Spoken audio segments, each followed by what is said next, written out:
नमस्कार बच्चों, तरुण शर्मा है। आज क्लास 12th बायोलॉजी का एक और टॉपिक लेकर के आए हैं बेटे, that is female reproductive structure. The structure which female gamete is form. एक ऐसा स्ट्रक्चर जिसमें female gamete which is egg बनता है। आओ फटाफट स्ट्रक्चर शुरू करते हैं। The main portion, the main part और main organ for in case of female के केस में जो मेन ऑर्गन है बेटे वो क्या है हमारा? मेन ऑर्गन है हमारा ओवरीज। तो ovaries are the main organ. Ovaries are located suppose these are the ovaries. Ovaries are located, ovary कहाँ located है? Inside the abdominal cavity in pelvic region. Abdominal cavity के अंदर pelvic region में located है। Near about अगर इनकी हम बात करें तो लेंथ जो है 4 to 5 सेंटीमीटर। जो लेंथ क्या है इनकी 4 to 5 सेंटीमीटर। तो these are the ovary. Ovary का काम क्या है? ओवरी का काम है एग बनाना या ओवम बनाना। क्लियर हो रही है बात? कब बनाएगी? ध्यान रखना, वंस इन अ मंथ का प्रोसेस है आफ्टर अटेनिंग द प्यूबर्टी। जब प्यूबर्टी आ जाएगी उसके बाद 1 महीने में एक एग, ये एग बना लिया कब? 1 महीने में एक। तो एग की formation once in a month, 1 महीने में एक एग बनेगा बेटे। किसके थ्रू? एक साइकिल के थ्रू, जिस साइकिल को हम क्या कहते हैं? Menstrual cycle. मेंस्ट्रुअल साइकिल के 4 फेज होते हैं। चारों फेजों को अगर हम कंप्लीट करेंगे तो पूरा मंथ 28 दिन का माना जाता है, परफेक्ट टाइम। और इस 28 दिन में एक एग तैयार होता है। क्लियर हो रही है बात? अगर फर्टिलाइजेशन हो गया तो ठीक ठीक, नहीं तो फिर इस एग का क्या होगा? ये एग एक्सक्रीट आउट कर दिया जाएगा, बॉडी से बाहर निकाल दिया जाएगा। अगर फर्टिलाइजेशन हो गया तो फिर आगे का प्रोसेस चलेगा। दैट इज वो क्या है? वो ये है कि भैया आगे फर्टिलाइजेशन हो जाता है तो फिर हम एम्ब्रियोजाइगोट बनेगा, फिर एम्ब्रियो बनाएंगे और फिर फीटस ऑर्गन डेवलप करेंगे और फिर बच्चा होगा। क्लियर हो रही है बात? अगर नहीं होता तो it removes out through the body, ये बॉडी से बाहर निकाल दिया जाएगा। तो ये ओवरी हो गई। ठीक हो गई बात? ओवरी के ठीक ऊपर एक ट्यूब होती है। क्लियर?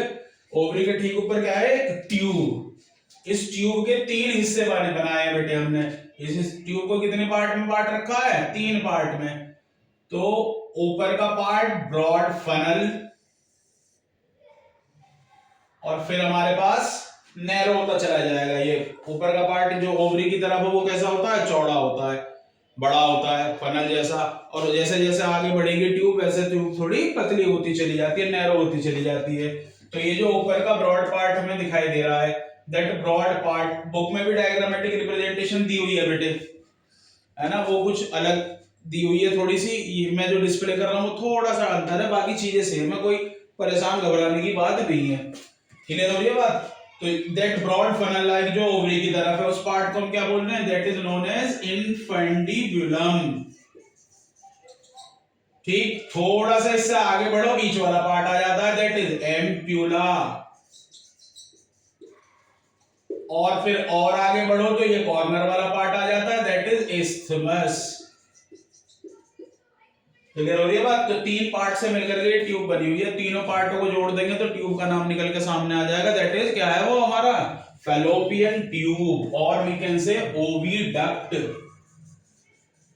फैलोपियन ट्यूब, और हम इसको क्या बोल सकते हैं?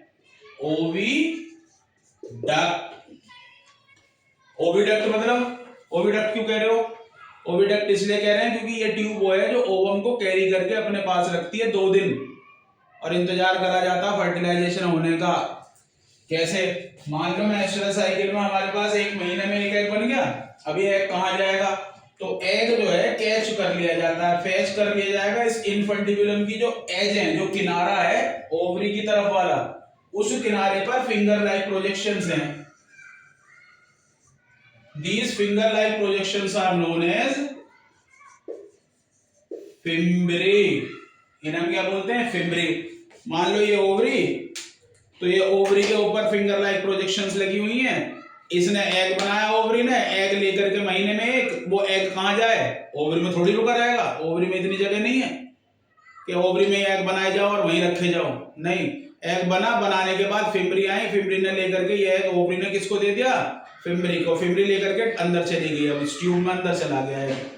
क्यों चला गया भैया एग, अंदर क्यों चला गया एग? तो ये एग यहाँ ये ले लिया इसने, पहले ये एग यहाँ आता है, फिर एग निकल करके फिर ये आगे बढ़ जाता है, यहाँ पहुंच जाता है। ठीक हो गई? कहाँ पहुंच गया? एम्प्यूला रीजन में पहुंच गया। एम्प्यूला में पहुंचने के बाद क्या हो, एम्प्यूला में रुकता है 24 से 48 घंटे, 2 दिन का इंतजार। किसका इंतजार कर रहा है?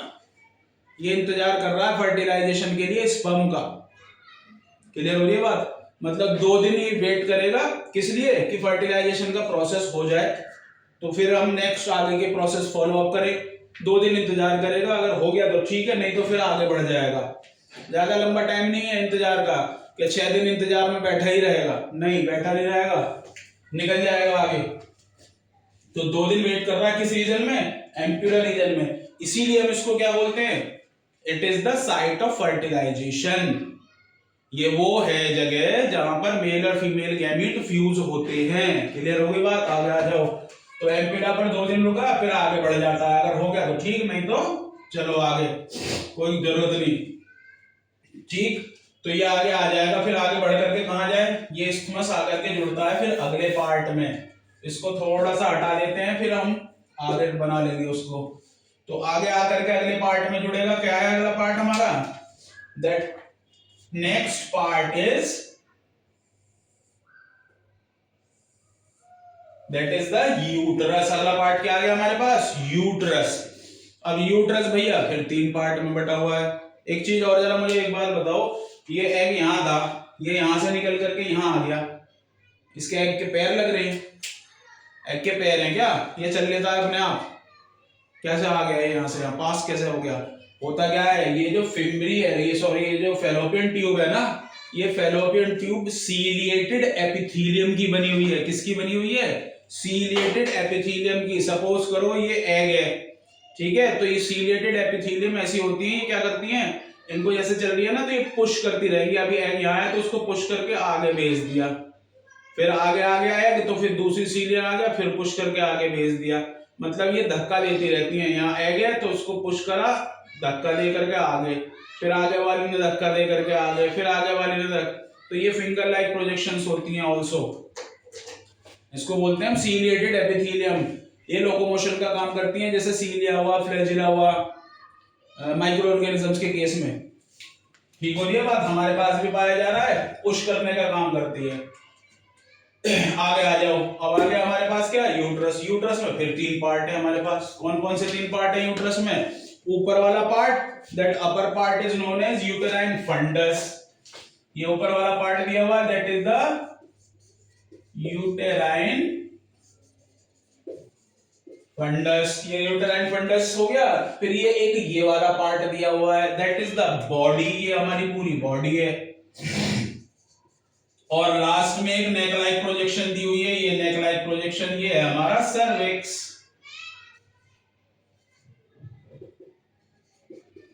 That is the cervix. ये 3 पार्ट हो गए हमारे पास। तीनों मिला करके क्या बना लेंगे हमारा? ये बना लेंगे भैया तीनों मिलके क्या? यूटरस। क्या बना लिया तीनों ने मिलकर के? यूटरस। ऐसे ही इन तीनों ने मिलकर के क्या बना लिया था? इसने, इसने और इसने, इन तीनों ने मिलकर के क्या बना लिया था? ओविडक्ट और फैलोपियन ट्यूब। समझ में आ गई बात? आगे आ जाओ। अब इस यूट्रस में बड़ी सी जगह दिखाई दे रही है, मतलब ट्यूब नहीं है, एक बॉम्ब जैसी स्ट्रक्चर है, इसको बॉम्ब बोलते हैं। गर्भ, दैट इज द पार्ट, ये वो पार्ट है बेटे जिसमें बच्चा 9 महीने तक रहता है और धीरे धीरे डेवलप होता है। क्लियर हो रही है बात? फर्टिलाइजेशन के बाद जायगोट बनेगा। अभी उस इवेंट को भी मैं थोड़ा सा डिस्कस कर लूंगा। जायगोट बन जाएगा, फिर ब्लास्टोसिस्ट बनेगा और ब्लास्टोसिस्ट आकर के यहाँ रुक जाएगा यूट्रस में, 9 महीने यही रहेगा जब तक पूरा डेवलपमेंट ना हो जाए। क्लियर हो गई बात? अब ये जो इसकी बॉडी है, ये जो वॉल है यूट्रस की, या हम कह रहे हैं इसको क्या, ये जो यूट्रस की वॉल है, इस वॉल में 3 लेयर है। एक सबसे बाहर ये जो लेयर दिखाई दे रही है, दैट इज द पेरीमेट्रियम। बाहर वाली लेयर क्या है? ये पेरीमेट्रियम। उसके अंदर फिर एक और लेयर है, ये अंदर वाली layer, that is the myometrium. और उसके अंदर फिर एक और लेयर है, दैट इज द एंडोमेट्रियम।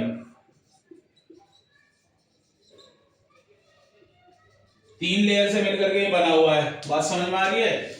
बहुत इंपॉर्टेंट काम कर रही है तीनों अपने अपने केस में, और 2 का तो बहुत ही इंपॉर्टेंट काम है। देखो हुआ क्या, जरा समझना ध्यान करके। ये हमारे क्या आ गया, एग। अब फर्टिलाइजेशन का प्रोसेस तो होगा, ये 48 घंटे रुका हुआ है। मान लेते हैं उन 48 घंटे में स्पर्म आकर के इस एग से फ्यूज हो गया फ्यूज, आया और एग आकर के उससे फ्यूज हो गया ये स्पर्म हमारा। अब क्या बन गया हमारा, दोनों फ्यूज हो गए तो जायगोट बन गया। जायगोट चला भैया डिवाइड करता हुआ अगले स्टेप में एक सेल। जायगोट कैसी होती है, सिंगल सेल, एक ही सेल तो बनेगी, सिंगल सेल बनी। अब आगे बढ़ता जा रहा है, डिवीजन करता जा रहा है, आगे बढ़ा तो मान लो यहाँ आ गई 2 सेल, फिर 2 से कितनी सेल हो गई, 4, 4 से कितनी हो गई, 8, 8 से कितनी होगी, 16, 16 से 32, 32 से 64। अब ये पहुंच गया 64 सेल पर। मतलब एक छोटी सी मलबरी की बॉल जैसी स्ट्रक्चर, जैसे मलबरी होती है। क्लियर हो रही है बात? ये ऐसा समझ लो जैसे जंपिंग बॉल होती है, वो तो बहुत बड़ी है। 64 सेल की एक छोटा सा सेल मास होता है, उसको हम बोलते हैं ब्लास्टोसिस्ट। क्या हो गया, इसको क्या बोला, जब ये 64 सेल की स्टेज पर आ गया तो ये 64 सेल की जो स्टेज है that is known as blastocyst. क्या बोला गया इसको, ब्लास्टोसिस्ट। अब इस ब्लास्टोसिस्ट को क्या करें, क्या करा जाए इसका, ये ब्लास्टोसिस्ट बेटे 64 सेल के साथ जो चीज बनी हुई है इसका कराएंगे इम्प्लांटेशन। इम्प्लांटेशन मतलब मान लो अगर हमने इसको इम्प्लांट नहीं कराया, इम्प्लांट नहीं कराया ये, और ये इम्प्लांट नहीं हुआ तो ये क्या होगा, सीधा बाहर निकल जाएगा। क्लियर हो रही बात? बाहर निकल गया खेल खत्म। फिर क्या होना है, कुछ नहीं, बाहर निकल गया खेल खत्म, कुछ नहीं हो सकता। फिर क्या करें जी, और कैसे बचा जाए इससे? तो भैया एक काम ना कर लो, इसे चुपचाप इम्प्लांट करा लो और कुछ मत करो।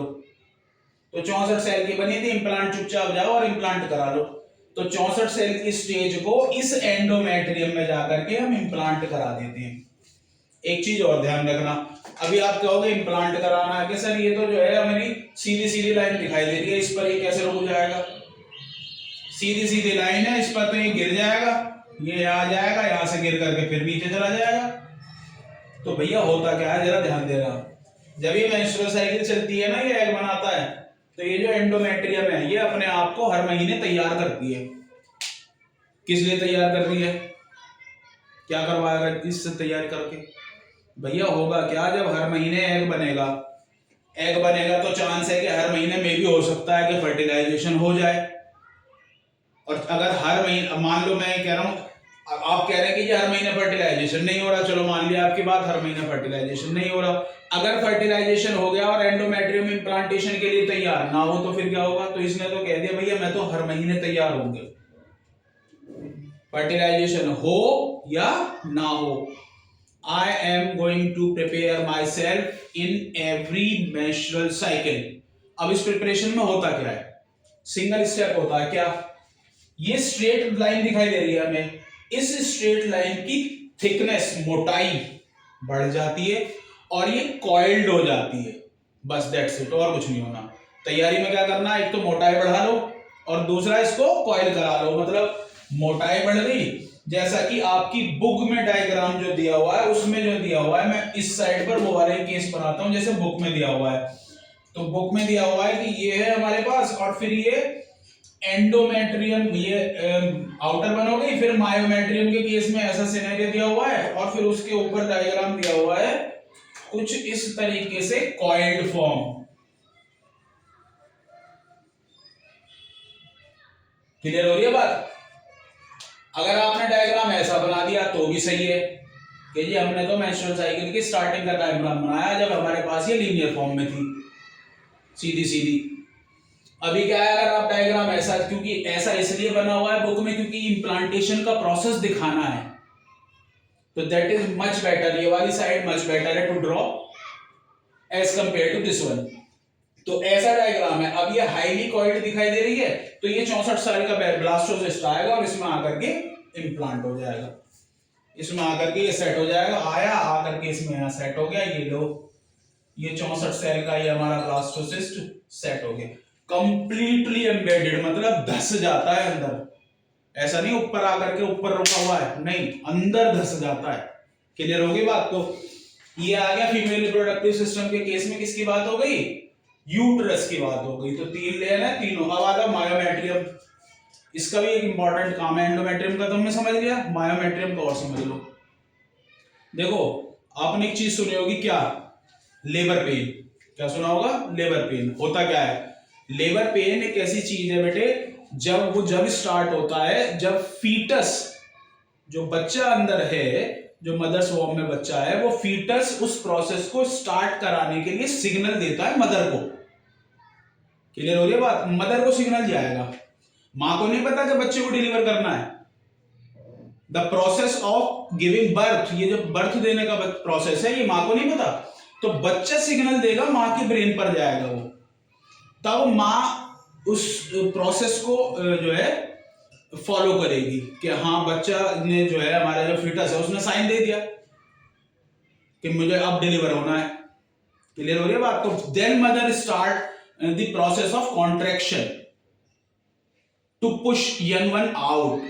क्लियर हो रही है बात। तो यंग वन को पुश करने के लिए तब मदर देती है, दैट इज पार्चुरेशन। ये पार्चुरेशन भी आता है, उसी आगे जब जाएंगे तो पार्चुरेशन में समझ लेंगे ये बात कंप्लीटली। तो होता क्या है, वो मदर ने क्या करा, सपोज करो ये पहुंचा वहां पर और मदर ने वापस सिग्नल भेजा, ये सिग्नल बच्चे ने दे दिया, ये मदर ने दे दिया। अब कॉन्ट्रैक्शन स्टार्ट हुआ, तो वो कॉन्ट्रैक्शन कहां हो रहा है, that contraction starts in this myometrium. This myometrium helps और done the process of contraction to push the young one out. कैसे, क्योंकि ये हाईली मस्कुलर और हाईली वेस्कुलर लेयर है। यहाँ पर मसल्स का काउंट भी बहुत ज्यादा है और यहाँ पर वेसल्स का काउंट भी, ब्लड सप्लाई बहुत ज्यादा है।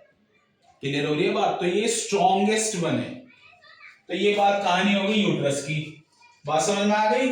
ओवरी, ओवरी के ऊपर फिम्बरी, फिर ये फैलोपियन ट्यूब, एम्पुला आ गया, इस्थमस आ गया, ये सिस्टम बता दिया। ये यूट्रस आ गया, इसका ये काम है इम्प्लांटेशन कराना, ये फर्टिलाइजेशन कराएगा। Next cervix. अब आता है सर्विक्स, और सर्विक्स के बाद एक और स्ट्रक्चर आती है, that is the vagina. Clear हो रही है बात। इस सर्विक्स के पास एक कैनाल होती है which is known as cervical canal. इस सर्विक्स को हमने क्या नाम दिया, सर्वाइकल कैनाल, और we can say it birth canal.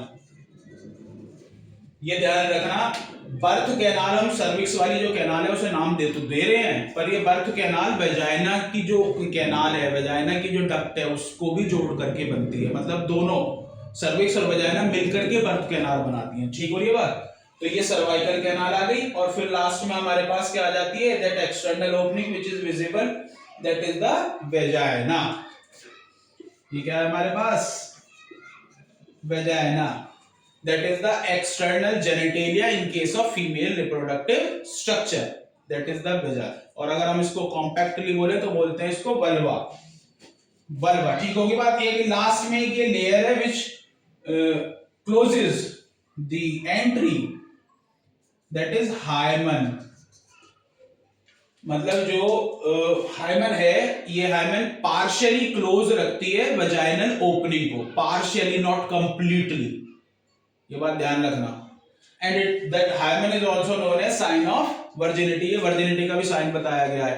Clear हो रही है बात। But it is not a reliable indicator for virginity. ये वर्जिनिटी के लिए ध्यान रखना, ये रिलायबल इंडिकेटर नहीं है कि इसी के बेस पर हम 100% कह सकते हैं, नहीं, ऐसा नहीं है।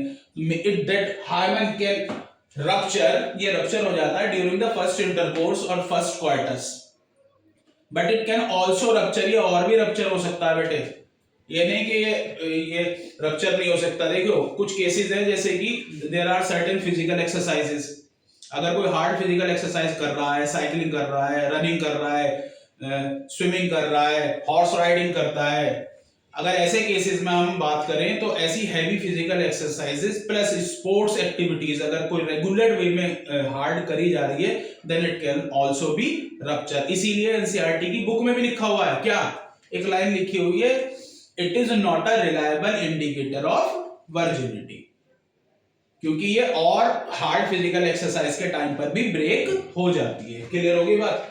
एक और चीज जो इस हाइमन के केस में बेटे ध्यान रखना, अगर मैं वेजाइनल ओपनिंग की बात करूं ना, तो ये वेजाइनल ओपनिंग को पूरी तरीके से कवर नहीं करता। सपोज करें this is the vaginal opening, ये वेजाइनल ओपनिंग है, तो हम ये कह रहे हैं ऊपर से इसने कवर कर रखा है ये पूरा hymen, that is the hymen. ये क्लोज अगर कर दे कंप्लीटली, अगर इसको कंप्लीटली बंद कर दे, तो जरा मुझे एक बात बताओ, जो मेंस्ट्रुअल साइकिल का फ्लो है वो कैसे बाहर आएगा? सवाल ही नहीं उठता। अगर ये कंप्लीटली क्लोज हो जाए तो ये, इसीलिए हम बुक में, एनसीईआरटी की बुक में जो लिखी हुई है लाइन, वो लिखी हुई है कि क्या, इट क्लोजेस पार्शियली, आधा करेगा, कुछ पार्ट खुला रह जाएगा। सपोज करें इसने ये वाला कवर कर लिया, ये वाला पार्ट खुला रह गया हमारा, that part is open, left open. तो ये पार्ट जो है ना, इट मींस यहां पर क्या है, एक परफोरेशन। परफोरेशन माने छेद, क्या है, छेद है, पोर है, उस पोर से हमारा मेंस्ट्रुअल फ्लो बाहर आ जाता है। क्लियर? तो that is the structure of female reproductive system. Clear हो रही है बात? और कोई इसमें बात अगर बेटे समझ में ना आई हो तो बताना, बाकी हालांकि मैंने सारी चीजें डिस्कस कर ली इसमें। अब इसका नेक्स्ट जो आएगा हम डिस्कस करेंगे नेक्स्ट लेक्चर में, that is the external genitalia and a structure which relate with this system is, जो इसके साथ ही जुड़ी हुई है बर्थ के प्रोसेस के साथ, दैट इज मेमोरी ग्लैंड। उनको नेक्स्ट लेक्चर में हम डिस्कस करेंगे। बाकी इसमें कोई ऐसी बात जो समझ में ना आई हो, कोई डिस्कस करने से रह रही हो, देखो ये सेम पार्ट जो इधर है ना बेटे, मैंने एक ही टाइप का ड्रॉ करा है, यही सेम चीज इधर भी होगी। क्लियर हो रही है बात? हाँ, अनदर इंपॉर्टेंट थिंग, अभी तो एक बहुत जरूरी चीज रह गई, क्या रह गई? देखो ये ओवरी जो है, ये लटक रही है। अभी एक बात बताओ, ये ओवरी है, मान लो ये ओवरी है, और ये साइड में भी हमारे पास फैलोपियन ट्यूब आ गई, तो ये ओवरी नीचे है। अगर मैं इसको कहूं कि ये ओवरी जो है, फैलोपियन ट्यूब ऊपर से आ रही है, फिंगर लाइक प्रोजेक्शन है, नीचे ओवरी है। अगर ये ओवरी साइड बाय हो जाए, इधर हो जाए, उधर हो जाए, क्लियर हो रही है बात? तो इसको होल्ड ना करके रखें हम, तो इसको होल्ड करके रखना पड़ेगा कि ये ओवरी यहीं पर रहे, जिससे कि फैलोपियन ट्यूब्स को ऊपर से फिम्बरीज को आसानी हो फैच, एग को फैच करने में। बात समझ में आ रही है? हाँ, बढ़िया आ रही है समझ में जी। तो ये फैच करने के लिए ओवरी को यहाँ स्टेबल करना पड़ेगा, तो हमारे पास लिगामेंटस स्ट्रक्चर्स हैं जो ओवरी को एक जगह पोजीशन पर होल्ड करके रखती हैं। दो स्ट्रक्चर्स, जैसे कि अगर मैं ओवरी के केस में कहूं, तो एक स्ट्रक्चर ऐसी है जो ओवरी को यूट्रस की वॉल से बांध के रखती है, दैट स्ट्रक्चर एक ही बांध करके रख लिया इसको, दैट इज द, जो बुक में भी दिया हुआ है कुछ इस टाइप से दी हुई है कि ओवरी है तो एक सिंगल स्ट्रक्चर ये हमें दिखाई हुई है बंधी हुई। बुक के डायग्राम की अगर हम बात करें तो ऐसा डायग्राम है कि ओवरी है और ओवरी से ही सिंगल स्ट्रक्चर बंधी हुई दिखाई है। तो ये सिंगल स्ट्रक्चर जो है वो क्या है, ओवेरियन लिगामेंट। ऐसे ही इधर भी बंधी हुई है, ये भी एक और स्ट्रक्चर है, ये भी लिगामेंटस स्ट्रक्चर है, that is known as mesovarium, that is the mesovarium. Clear होगी बात? और ये जो यूट्रस है, ये मीजोवेरियम, इधर तो ये बंधा था इससे, यूट्रस से, ये वाला ओवेरियन लिगामेंट किससे बांध रहा है, यूट्रस से। ये कहां बंध रही है, ये बंध रही है बेटे पेल्विक वॉल में। यहाँ पर हमारे पास पूरी स्ट्रक्चर अगर हम ड्रॉ करें तो यहाँ पर हमारे पास क्या होगी, पेल्विक वॉल होगी। ये पूरी हमारे पास स्ट्रक्चर अंदर है ना बॉडी के, तो पेल्विक वॉल तो होगी, तो ये पेल्विक वॉल के अंदर की स्ट्रक्चर है। तो ये दूसरी साइड से कहां से बंधा हुआ है, मीजोवेरियम, पेल्विक वॉल से। तो ये हमारे पास क्या है, पेल्विक वॉल। क्लियर हो गई बात? तो that is the complete structure in case of female reproductive system. ऐसे ही यूट्रस भी बंधी हुई है पेल्विक वॉल से ही, लिगामेंट से, ये भी होल्ड करके रखा हुआ है। ठीक होती है बात बेटे? बात ये हो गई, सब हो गया, सब कुछ हो गया, दैट्स इट बेटे। अगर अच्छी लगी हो वीडियो, आपको बात समझ में आई है, तो प्लीज चैनल सब्सक्राइब करें, कमेंट करें, शेयर करें, बताएं। अगर कोई प्रॉब्लम आती है तो वो बताएं मुझे, कमेंट करके वो सॉर्ट आउट करी जाएगी। मिलते हैं फिर नेक्स्ट सेशन में, इसी से फिर हम आगे, दैट इज नेक्स्ट सेशन होगा हमारा on external genitalia and mammary glands. Thank you.